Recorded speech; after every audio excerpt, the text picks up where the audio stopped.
এবার যদি আমরা থার্ড কোয়েশ্চেনে চলে আসি, এরপর থেকে টোটাল প্যাটার্নটা ডিভাইড হয়, টোটাল ৮ টা সেগমেন্টে ডিভাইড হয়। এখানে যেহেতু কোয়েশ্চেনগুলো খুবই র‍্যান্ডম চলে আসে, আপনার কিন্তু একেকটা একেক টাইমে আসবে। মানে কোনো যে হচ্ছে সিরিয়াল ওয়াইজ আসবে এরকম কোনো কিছুই না। এটা পুরোটাই হচ্ছে র‍্যান্ডমলিই আসবে। আপনার কিন্তু প্রিপেয়ার থাকতে হবে। যেকোনো টাইমে যেকোনো কোয়েশ্চেন কিন্তু আসতে পারে। তো আমরা একটা সিরিয়াল মেইনটেইন করব। ওই অনুসারে হচ্ছে প্রিপারেশনটা নিব। যেটা হচ্ছে কি আমরা থার্ড কোয়েশ্চেন আমরা ধরে নিচ্ছি। কোয়েশ্চেন আসতে পারে হচ্ছে why UK? Why UK related অনেক ধরনের কোয়েশ্চেন আসতে পারে। কেন ইউকে চুজ করলেন? কেন অন্য কান্ট্রি চুজ করলেন না? হ্যাঁ, অথবা হচ্ছে আপনার আসতে পারে হোয়াই ইউকে এর মধ্যে সেগমেন্ট থাকতে পারে হচ্ছে আপনি যেই রিজিয়নে যেতে চাচ্ছেন বা যেই স্টেটে যেতে চাচ্ছেন, হ্যাঁ? ওখানেই কেন যেতে চাচ্ছেন? Let's say why in London, why in Birmingham. City wise কিন্তু আলাদা, আলাদা আসতে পারে। হ্যাঁ? হোয়াই ইন হচ্ছে আপনি লেটস সে অন্য কান্ট্রিতে যেতে চাচ্ছেন, হোয়াই ইন ওয়েলস এটাও আসতে পারে। হোয়াই ইন কার্ডিফ আসতে পারে। আপনি যদি স্কটল্যান্ডে যেতে চান, হোয়াই ইন এডিনবার্গ আসতে পারে। তাই না? ডিফারেন্ট, ডিফারেন্ট হচ্ছে আপনার কান্ট্রি ওয়াইজ ওভাবে হচ্ছে স্টেট ওয়াইজ ডিফারেন্ট, ডিফারেন্ট ভাবে কিন্তু আসতে পারে। তো ওই অনুসারেই কিন্তু আপনার আনসারটা প্রিপেয়ার করতে হবে। তো এখানে দেখা যাচ্ছে হচ্ছে হোয়াই ইউকে জিজ্ঞেস করলো, পরে আবার হচ্ছে ওই সিটিটা নিয়ে জিজ্ঞেস করলো না, এরকম কিন্তু আম আ হতে পারে না। দেখা যাচ্ছে হচ্ছে আপনাকে জিজ্ঞেস করলো হোয়াই ইউকে তো আলাদাভাবে জিজ্ঞেস করলোই। আপনি কেন ইউকে চুজ করলেন এটা জিজ্ঞেস করলো।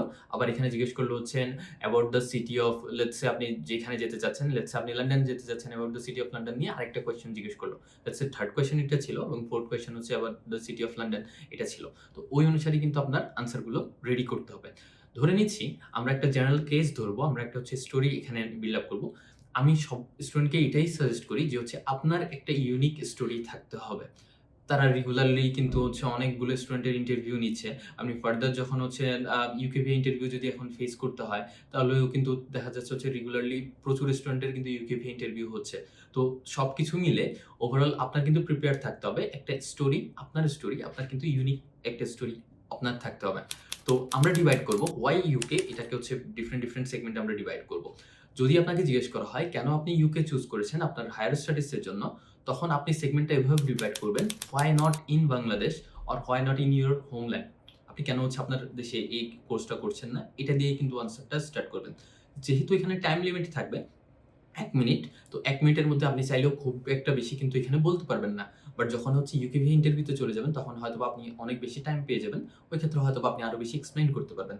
যেহেতু আমরা এখন শুধুমাত্র এআই ইন্টারভিউ নিয়ে কথা বলছি, যেহেতু আমাদের টাইম লিমিট আছে, আমরা এটাকে ডিভাইড করব হচ্ছে যখনই আপনাকে জিজ্ঞেস করা হবে, why you have chosen UK for your higher studies? তো তখনই হচ্ছে আপনার কিন্তু আনসারটা এরকম হতে হবে, কেন আপনি বাংলাদেশে আপনার গ্র্যাজুয়েশনটা হায়ার স্টাডিজ কমপ্লিট করছেন না? কেন হচ্ছে বাংলাদেশে করছেন না? কেন ইউকে তে করতে চাচ্ছেন? তো এটা স্টার্টিং হচ্ছে আপনি এখানে কোন ধরনের বিল্ড আপ দিয়ে টাইম ওয়েস্ট করতে পারবেন না। যেহেতু ১ মিনিট আমি ধরে নিচ্ছি আপনি এখানে ১ মিনিটই পাচ্ছেন। হ্যাঁ? আপনি direct to the point answer এ চলে যাবেন। Direct to the point answer হচ্ছে কেন আপনি বাংলাদেশে করতে চাচ্ছেন না? আর যদি হচ্ছে বাংলাদেশ নাই করেন তাহলে অন্য কান্ট্রি গুলোতে কেন করতে চাচ্ছেন না? লেটস সে আপনি ইউকে বললেন, ইউকে তে হচ্ছে আপনি চুজ করলেন ঠিক আছে। আপনি কেন এটা অস্ট্রেলিয়াতে করতে চাচ্ছেন না? কেন ইউএসএ অথবা কানাডাতে চুজ করতে চাচ্ছেন না? তো আপনি একটা লাইন বলবেন কেন বাংলাদেশে করতে চাচ্ছেন না? কেন হচ্ছে অন্য কান্ট্রি আপনি হচ্ছে যেসব কান্ট্রি নিয়ে রিসার্চ করেছিলেন, তো ওইসব কান্ট্রিতে আপনি কেন হচ্ছে পড়তে যেতে চাচ্ছেন না? এখানে কখনোই আপনার আনসার যাতে জেনেরিক না হয়, তারা অনেক সময় হচ্ছে বলে আপনার আনসার গুলো জেনেরিক হবে। যেমন হচ্ছে এখানে আপনি সবসময় হচ্ছে কম্পেয়ার করবেন। লেটস সে কম্পেয়ার যেটা আপনি ফার্স্ট কম্পেয়ার করলেন হচ্ছে আপনার হোমল্যান্ড এর সাথে, বাংলাদেশে কেন করছেন না এটার সাথে কম্পেয়ার করলেন। সেকেন্ড আপনি যেটা কম্পেয়ার করলেন ওটা হচ্ছে কেন আপনি হচ্ছে অস্ট্রেলিয়া বা হচ্ছে ইউএসএ তে করলেন না। এটা হচ্ছে র‍্যাংকিং ওয়াইজ হতে পারে, কোর্সের ডিউরেশন ওয়াইজ হতে পারে। হ্যাঁ? ওভারঅল হচ্ছে আপনার যেটা হচ্ছে আপনার যেটা কোর্স, ওই কোর্সের হচ্ছে আপনার ক্যারিয়ারের সাথে হচ্ছে অ্যালাইন করে যেটা হচ্ছে তাদের হচ্ছে ফ্যাসিলিটিস বলতে পারেন। যেটা হচ্ছে আপনার ইন্ডাস্ট্রি লেভেলের হচ্ছে বিভিন্ন হচ্ছে আপনাদের ফ্যাসিলিটিস থাকে। ইউনিভার্সিটি কি প্রোভাইড করছে এই জায়গায়, ওই অনুসারেও বলতে পারেন। অনেক কিছু বলা যায়। বাট এখানে কখনো ওয়েদারের কথা বলবেন না যে হচ্ছে ইউকে ইস বিউটিফুল এই টাইপের কথাবার্তা বলবেন না। হচ্ছে আপনার ড্রিম ছিল যে হচ্ছে ইউকে তে পড়াশোনা। এইসব টাইপের জেনেরিক আনসার যাতে এখানে না আসে। ওকে? তাহলে আমরা যেটা আমরা সামারাইজ করি ওই অনুসারে আপনি শুরুতে বলবেন হচ্ছে কেন বাংলাদেশে করতে চাচ্ছেন না, কেন অন্য কান্ট্রিতে পড়তে চাচ্ছেন না, ইউকের র‍্যাংকিং গুলো নিয়ে বলতে পারেন এবং হচ্ছে এদের ইন্ডাস্ট্রি লেভেলের প্লেসমেন্ট এবং হচ্ছে এডুকেশন কোয়ালিটি নিয়ে এখানে কথা বলতে পারেন। That's why you have chosen UK for your higher studies.